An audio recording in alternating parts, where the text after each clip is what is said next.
लेकिन माननीय मोदी जी ने संसद के माध्यम से एक कानून लाकर उसको बदल दिया कि 3 जो सदस्य कमेटी होगी, एक प्रधानमंत्री होंगे, एक अपोजिशन के लीडर होंगे और एक सुप्रीम कोर्ट के सॉफ्टवेयर में जो डाला जाता है उसके पहले, चुनाव से पहले आपने देखा होगा वो मॉक पोल भी करवाते हैं। काम नहीं करता, उससे पहले जो डालेंगे उतना ही दिखाएगा।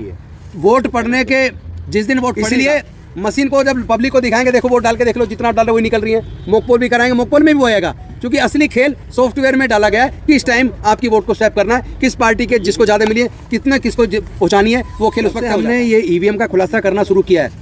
और पूरे देश में जनता जागरूक हो रही है, इस मुद्दे पर सड़क पर आ रही है। इसका एक परिणाम और हुआ है कि जब 26 जनवरी से कुछ दिन पहले धारा 144 लगती थी दिल्ली के अंदर, चूँकि दिल्ली में 31 तारीख को इलेक्शन कमीशन ऑफ इंडिया का घेराव की कॉल पहले से दी हुई है,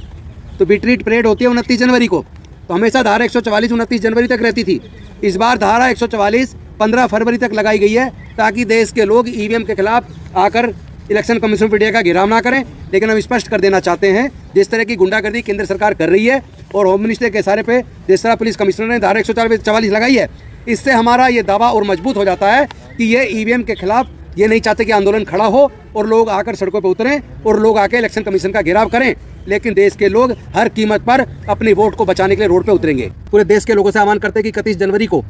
वो लोग दिल्ली में उस मुहिम में शामिल हों ताकि बैलेट पेपर को वापस लाया जा सके। इसके साथ साथ आज कुछ ऐसे तथ्य हैं जो हमारे सामने आए हैं, जो हमने बारीकी से अध्ययन किया ईवीएम के बारे में। अध्ययन करने के बाद जो चीज़ें सामने आई हैं, हम तो समझते थे कि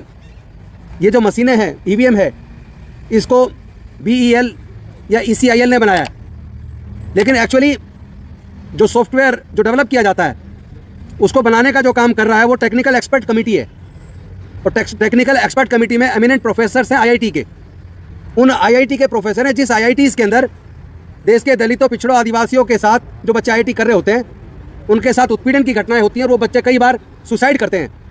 तो जहाँ इस तरह के जातिवादी मानसिकता वाले प्रोफेसर्स हैं, जहाँ जानबूझ के उन बच्चों को इंटरनल एग्जाम में कम नंबर दिए जाते हैं, फेल किया जाता है, उनको डिमोरलाइज किया जाता है, और ऐसे प्रोफेसर्स, ऐसे एमिनेंट प्रोफेसर्स उस इलेक्शन कमीशन ऑफ इंडिया की टेक्निकल एक्सपर्ट कमेटी के मेंबर हैं। और वो टेक्निकल एक्सपर्ट कमेटी है जो सॉफ्टवेयर डेवलप करती है। और जो ये ECIL और BEL है, ये तो हार्डवेयर बनाती है, तो उसको असेंबल करती है। तो हमें जो बाकी तथ्य पता लगे वो ये पता लगे हैं कि जो कंट्रोल यूनिट है उसका सॉफ्टवेयर टेक्निकल एक्सपर्ट कमेटी बनाती है और वो कमेटी उस सॉफ्टवेयर में ही ये तय कर देती है किसको जिताना है। ये टेक्निकल एक्सपर्ट कमेटी के हाथ में है। अगर टेक्निकल एक्सपर्ट कमेटी पहले से विन ओवर कर ली जाए, उनको खरीद लिया जाए या किसी भी तरीके से इन्फ्लुएंस में ले लिया जाए, तो जब वो सॉफ्टवेयर डेवलप करते हैं, सॉफ्टवेयर में ही अगर वो चाहे तो ये तय कर सकते हैं कि किसको जिताना है। लेकिन इसको जिताने का खेल, जो सबसे बड़ा खेल है, वोट बिना टाइमर के संभव नहीं है। इस मशीन के अंदर, EVM के अंदर जो कंट्रोल यूनिट है उसके अंदर बाकायदा एक टाइमर लगा हुआ है जिसमें पूरा टाइम डेट दोनों चीज़ होती है। और अगर टाइम और डेट ना हो तो वो गड़बड़ करना मुश्किल है। मैंने इसको बड़े बारीकी से पढ़ा है और उसके आधार पर मैं आपको बता रहा हूँ कि ये स्वैप कब होनी है, कब वोट को स्वैप करके किसको देना है। ये वाला काम अगर सॉफ्टवेयर के अंदर डाल दिया गया, लेकिन अगर उस EVM के अंदर टाइमर ना हो, अगर टाइम क्लॉक ना हो जिसमें डेट और टाइम सेट किया जाता है, तो किस वक्त वोट को स्वैप करके किसको देना वो संभव नहीं है। मैं पूछना चाहता हूँ, ये मशीन अगर कैलकुलेटर का काम करते हैं तो इसमें टाइमर की ज़रूरत क्या है? क्योंकि जब वोट पड़ता है तो बाकायदा किस वक्त वोट चालू हुआ पड़ना, कब वोट पड़ना खत्म हुआ, टोटल कितना वोट हुआ, उसका बाकायदा पेपर पे भी मैनुअल तरीके से उसको मेंटेन किया जाता है। तो उस मशीन के अंदर टाइमर की आखिर ज़रूरत क्या है, उसमें क्लॉक की ज़रूरत क्या है? और वो ऐसा टाइमर है जिसको वोटर नहीं देखता, वो इलेक्शन कमीशन के अधिकारी जिसके हाथ में कंट्रोल यूनिट होती है केवल वो देखता है। क्योंकि जो वोटर है वो तो सीधा जाके, जो कीबोर्ड है, जो बैलेट यूनिट है, वो तो जाके सिर्फ वहाँ बटन दबाता है। और बैलेट यूनिट में कोई नंबर नहीं होता,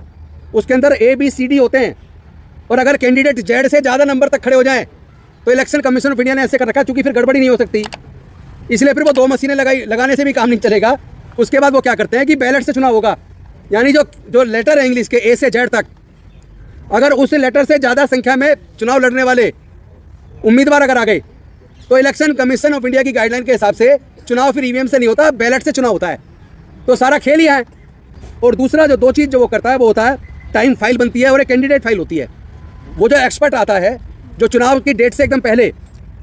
जब विड्रॉ की डेट खत्म हो जाती है और फाइनल हो जाता है कितने उम्मीदवार किस किस पार्टी के चुनाव मैदान में बचे हैं, उसके बाद जो मशीन में वोट डालते हैं वो एक तो टाइम फाइल डालते हैं और एक कैंडिडेट फाइल डालते हैं ताकि किसको वोट दिया जा रहा वो उसमें आ सके।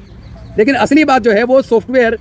जो उधर डिज़ाइन किया गया टेक्निकल एक्सपर्ट कमेटी में, और टेक्निकल एक्सपर्ट कमेटी को अगर इन्फ्लुएंस कर दिया गया और उसने अगर वहीं तय कर दिया किसको जिताना, चूंकि ये विश्वास कहाँ से आता है कि इस बार 300 से ज़्यादा जीतेंगे, इस बार 400 से ज़्यादा जीतेंगे,